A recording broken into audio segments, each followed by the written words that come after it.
आपको सबको मालूम है कि 4 तारीख को मतदान के नतीजे निकलेंगे, मशीनें खुलेंगी और आपके द्वारा आज मैं जनता को और राजनीतिक दलों को, एक मिनट रोक लो, बोलो रोक, राजनीतिक दलों को अवगत कराना चाहता हूं कि जब मशीन खुले तो आप लोगों को क्या करना चाहिए, ये बहुत बहुत महत्वपूर्ण है।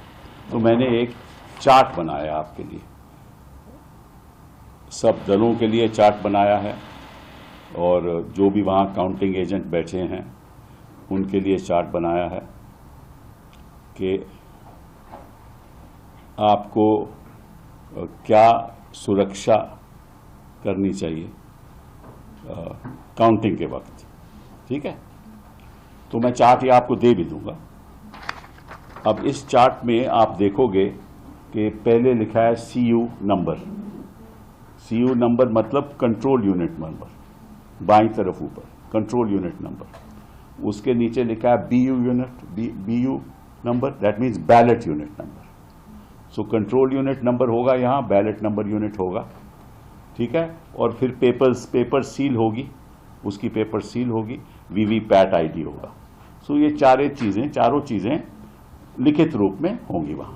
ठीक है, आपको मैच करना है क्योंकि ये कंट्रोल यूनिट नंबर को आपको दिया जाता है। फिर आप आ जाओ काउंटिंग टेबल नंबर 1 में, उदाहरण के तौर पे। तो काउंटिंग टेबल नंबर 1 में आप देखोगे EVM इज ऑन ECI। ठीक है, नो प्रॉब्लम। तीसरा कॉलम बहुत बड़ा इंपॉर्टेंट है। तीसरे कॉलम पे लिखा है 4 जून 24, 4 जून 2024। ठीक है, और नीचे लिखा है टाइम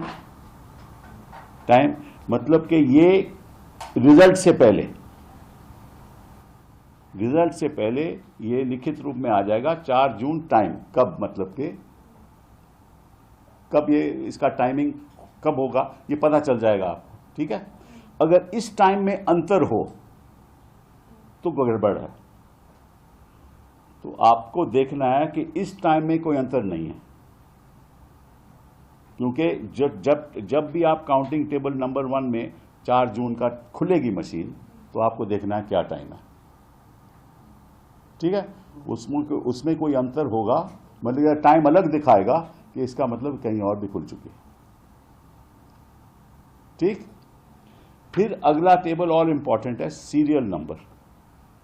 वो सीरियल नंबर भी यहां लिखित रूप में आ जाएगा ऑफ कंट्रोल यूनिट। तो सीरियल नंबर मैच हो जाएगा, कोई दिक्कत की बात नहीं है। कैंडिडेट आ जाएंगे, टोटल पोल वोट्स आ जाएगी।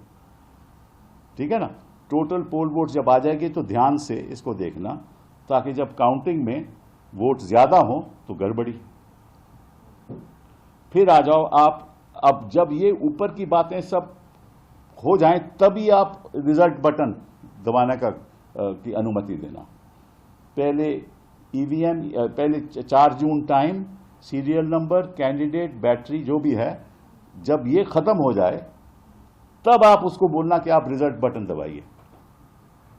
ठीक है, जब आप रिजल्ट बटन दबाएंगे तो आपको लिखेगा पोल रिजल्ट, उदाहरण के तौर पे 26 अप्रैल 2024, उस दिन मतदान हुआ होगा। ठीक है ना, तो अगर इसमें भी कोई अंतर है तो भी गड़बड़ी है। और PST का मतलब poll start timer and poll end timer. तो पोल स्टार्ट कब हुई, पोल एंड कब हुई, ये भी इसमें आ जाएगा। उसके बाद सीरियल नंबर, ये जो सीरियल नंबर पहले सीरियल टेबल के नंबर से मैच करना चाहिए। फिर कैंडिडेट और फिर टोटल वोट्स पोल्ड, उसके बाद कोई प्रॉब्लम नहीं। तो देखो, 2 चीजों पे ध्यान रखो, रिजल्ट बटन नहीं दबाना जब तक वेरिफिकेशन ऊपर कॉलम के हो जाए, और अगर वो टाइमिंग और इस टाइमिंग में अंतर है, वो रिजल्ट की टाइमिंग में, तो गड़बड़ है। उस टाइमिंग में अंतर है तो गड़बड़ है। ठीक है, तो ये सब मैं आपको दे भी दूंगा, टेबल भी दे दूंगा। ये मैं चाहूँगा कि सारे राजनीतिक दल और सारे कैंडिडेट जो वहाँ काउंटिंग एजेंट बैठे हैं वो इसको ध्यानपूर्वक पहला कॉलम चेक करके तभी खुलवाएं।